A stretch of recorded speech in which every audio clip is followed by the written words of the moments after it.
What set this film apart for me were the stunning visuals, such as the softly lit dream sequences, the eerie close ups of paint/blood, and the sound effects, such as heavy breathing, were so effective for creating an ominous mood. I thought the storyline was very well crafted, and the quiet, subtle performances of the main cast members were just perfect for this introspective piece. We get this extreme close up of the art. Even the opening sequences from a photographer's point of view, some very interesting camera angles in this piece.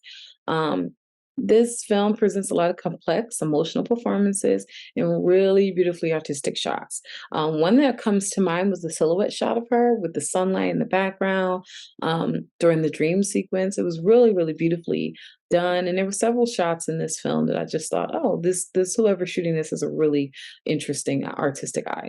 It was kind of borderline creepy. That's kind of feeling I got, the interpretation I got from that sequence. And in the end, they end up grabbing a drink, and he ends up having a conversation with his partner on the phone, which causes her to ultimately leave. But he's still dreaming about her. He's still seeing her in his dreams, and it quite causes quite the entanglement in his relationship, um, and seeing where they go from here, which is to sort of be determined. And I think it's pretty common to, you know, come across someone that's had such an impact on you in such a way in a different part of your life to then, have a chance to reflect on the relationship and see what can continue, what you bring with you, and what you can't get over sometimes. But as life puts it, life happens, people change, people grow, people get into new relationships.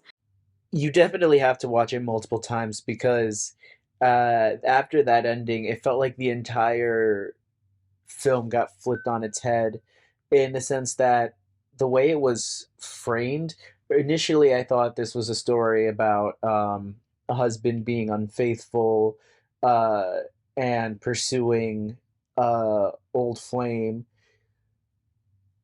until he started referring to the other woman as mom, and now the context feels a bit more Oedipusy.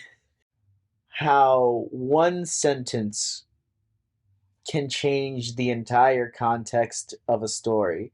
It was such an interesting sensation. It's one of those films that you feel for the guy. He's clearly haunted by an ex. And the background suggests that they're one of those legendary loves that have traveled throughout time and never end up being together. That they just keep getting apart over and over and over again. It felt like one of those classical romances that are told throughout the epics. That they're just an ill-fated match that's never going to happen no matter how much they want. He's haunted by her, but Zoe doesn't really seem too haunted by him. So I'm not sure if this is just a creepy guy who can't get over a crush or an ex-girlfriend, or if this is really what it is, where he's dreaming things of her that he just can't get over her, and that they've done this throughout all of time. I really like the chemistry between the actors, the performances, they were absolutely brilliant.